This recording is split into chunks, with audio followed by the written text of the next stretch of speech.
Today we're going to be going over the best 50mm lens for hybrid shooters on Sony. Now there's so many different 50mm lenses on Sony that it's like really hard to choose which one to get, and depending on the lens, some of them are better at photography, some are better at video stuff, and because of those reasons it was really hard for me to choose because I'm a hybrid shooter. I do both photography and videography professionally, so for me I needed a lens that excelled in both areas, and I chose the perfect one in my opinion. I've been using this lens that we're shooting this video with right now for the past month, and it's been doing great for both photo and video work. So I'm really happy with it. So I'm going to be sharing that lens with you guys in a minute, but before we get into that, I'm going to be going over all the Sony lenses and tell you guys why I didn't choose those lenses. So let's do that right now.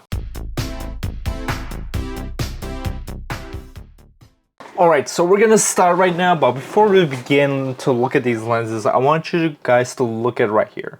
There's 36 different lenses for Sony when it comes to the 50mm range. It's insane. That's why I'm making this video, to show you guys which is the best one in my opinion to get. First of all, we got right on the top right here, we got the 51.2, which is $2,000. Obviously this is going to be Sony's best lens. It's a 1.2. It's going to give you the brightest aperture, but in my opinion this isn't the best lens out there. I think for photography it's a great lens, but for video the main problem with this lens is that it has horrible focus breathing. Now because of the focus breathing, now there is such thing as focus breathing compensation on the newer Sony cameras. So if you're watching this video at a point where every camera has focus breathing compensation, it's not that big of a deal because you can just turn that on. Turn that on and then you don't have any focus breathing in your video. But as of right now, only the newest Sony cameras have it. Like the A7 IV I'm shooting with right now has this, but I have 3 or 4 other Sony cameras that are sitting on my shelf that don't have it because Sony is not updating their older cameras with this technology.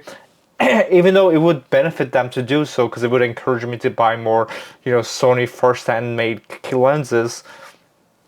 So just because of that reason, I don't like this lens that much, and especially even if you're doing photography, like if you're doing landscape, for example, or if you're doing any macro work, which you're not really going to be doing macro work with this lens. Also, focus breathing can have problems with it because it's going to be hard for you to stack a bunch of photos together. So because of that reason, for hybrid shooters, I mean, if you have $2,000, then you can get it if you want, but personally, just because of the focus breathing alone, I didn't want this camera because I have a bunch of Sony cameras that I can't use this lens on while doing videos. So that's the one big problem. Now we have the 50mm 1.8 lens, and this lens I actually don't mind that much. I actually have it right here, and as you can see, this lens is actually quite good. Once you take the lens hood off, it's really small and light. Now this lens is very cheap also. It's only $248, but you can buy it for like around $100 used. So this lens is really great. Now the problem with it is that if you shoot at 1.8, the image quality is pretty soft on it, and the autofocus on this lens sounds like a fax machine, so it is quite loud. But if you just want like a small, cheap, light lens, this is actually a pretty good lens to use. So I actually don't mind this lens that much. Now we have this Sony 40mm 2.8 lens, and this is where, like this lens, it's $600. It's a 2.5 lens, so you're losing almost like double the light from the 1.8 lens, which is half the price. And it's a 40mm lens. Now it's supposed to be a smaller lens to like walk around with, but honestly, with the price of it, like if these lenses were like, I don't know, $200-300, I wouldn't mind them. But in my opinion, they're still pretty expensive, and also this lens also has really bad focus breathing. Pretty much any like Sony first-hand lens has horrible focus breathing, which is ridiculous.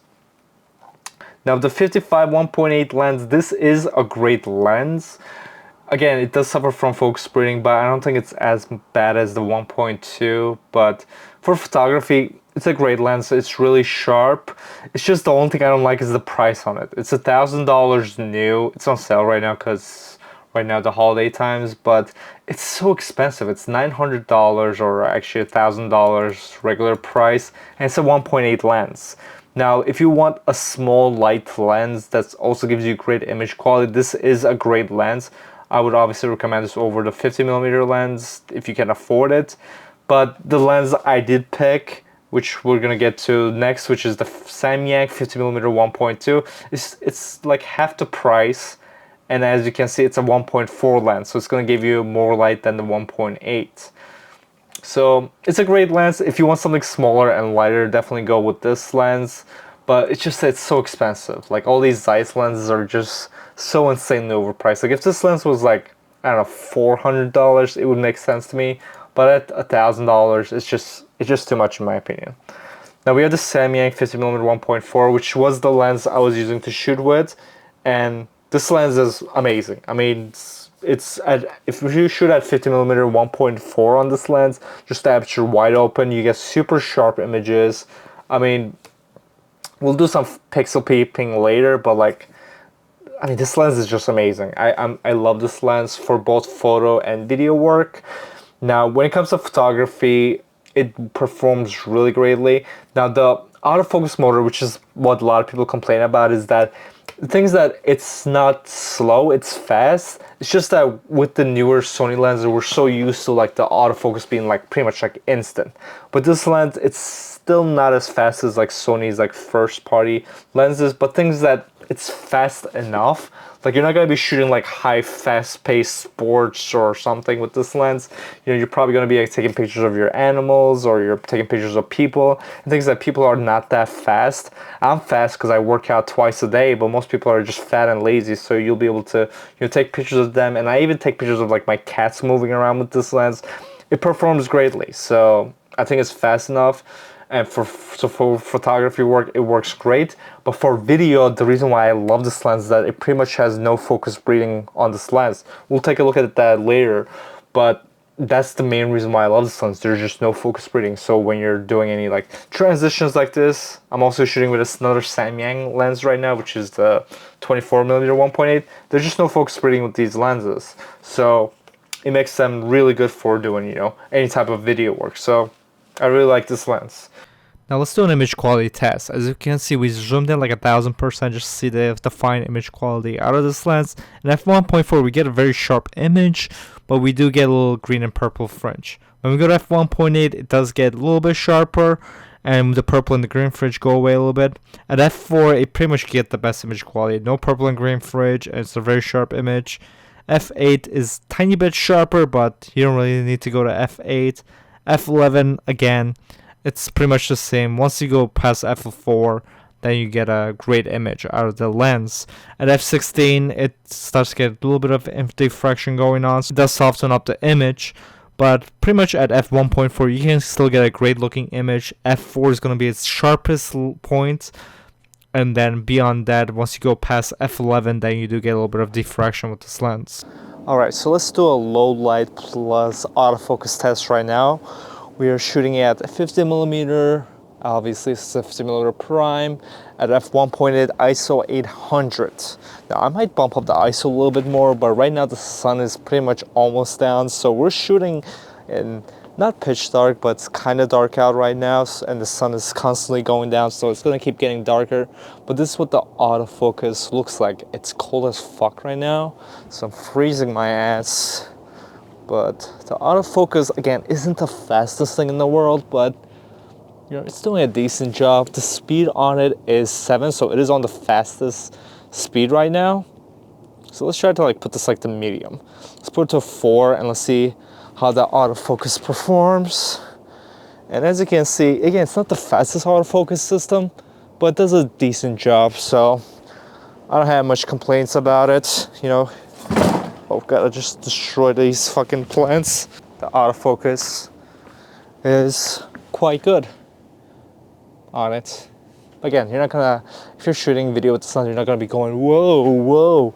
You know, you're not gonna be doing that. You're just gonna probably have someone sit down and you're gonna record a video, and for those type of stuff, it's perfectly fine. And as you can see, like, there's like no focus breathing with this lens whatsoever, which is my favorite part about it. Now we're gonna do a focus breathing test right now with these lenses. So we have the 50mm 1.8 from Sony. I'm going to show you guys why it's such a big deal to not have focus breathing on your lenses. And I want you guys to just look at the edges of the frame changing as I move around. You know, this is what the frame looks like if I just stand still. And now we get something in front of it. And you can see the whole scene just moving. You know, it's very unsettling. It's terrible. I fucked up the magic trick. Holy shit. I'm a fraud. I didn't fuck it up that time.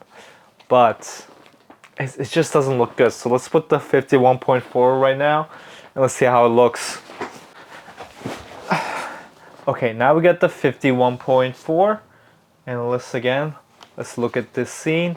This is what it looks like. And I bring something up to the camera. And as you can see, no focus breathing. It just smoothly transitions over. It's perfect. I move my head back and forth. And as you can see, the frame does not move. This is perfect for, I mean, you don't have to be like doing like any product showcase or whatever, you know, you just, even just like someone moving their head back and forth. If there's a lot of focus breathing with your lens, then it will create a problem and it'll just like ruin up the whole video scene. So it's annoying, but as you can see with the Samyang or Rokinon 51.4, there is none, so that's really cool about it. Now when it comes to the physical elements of this lens, I like it a lot. But if you just look at it, it just has this like shiny plastic texture on it that feels really smooth on the hand. I like it a lot, and it goes really well on the Sony cameras, especially since this lens also has this like, you know, orangish, reddish accent to it. So it looks really nice on the camera. It actually looks like a first party lens, which I like a lot. But one of the cool things I like about this lens is that it does have a switch on it, which is a custom switch, and a button on it, which the buttons on the lenses I never use, so I don't even know what it does on by default. I think it's like focus hold or something. I don't know, I never use it, but it does have a custom button on it, which is very important because you can get yourself one of the Samyang docks right here, which lets you connect your lens onto your camera, which allows you to do a bunch of cool stuff. You can change like the focus throw on the lens, you can change how fast it focuses, and most importantly, you can change what this custom button does. Now, I made it so that it pretty much switches from autofocus to manual focus. So besides giving us just like a manual autofocus switch on the lenses, you just give us a custom button to do whatever you want with it. There's a bunch of different options you can do with it. So that is really cool. And a lot of times when you buy these lenses, it comes with the Rokinon lens station, but if it doesn't come with, I highly recommend getting this also so that you can customize your lens however you want. So yeah, I'm very happy with this lens. That it's a great value. It's only like $500 to $700 depending on the time or where you buy it from, and the image quality out of this lens is quite amazing. I'm very happy with it, and the autofocus is just fast enough. Like I don't need this lens to be the fastest autofocusing thing. I don't need this to be like completely, you know, keeping me in track. Like as long as you're reasonable with the lens, it's fast enough. So I'm very happy with it, and just the fact that it doesn't have any focus breathing is just perfect for video. Yeah, so yeah, that's gonna be it for this video. If you're interested in buying this lens, make sure to use my link below to support the channel. But anyways guys, thanks for watching this video. I hope you enjoyed it. I make videos every single week, so make sure to subscribe to the channel, and I'll see you guys in the next week's video. Goodbye.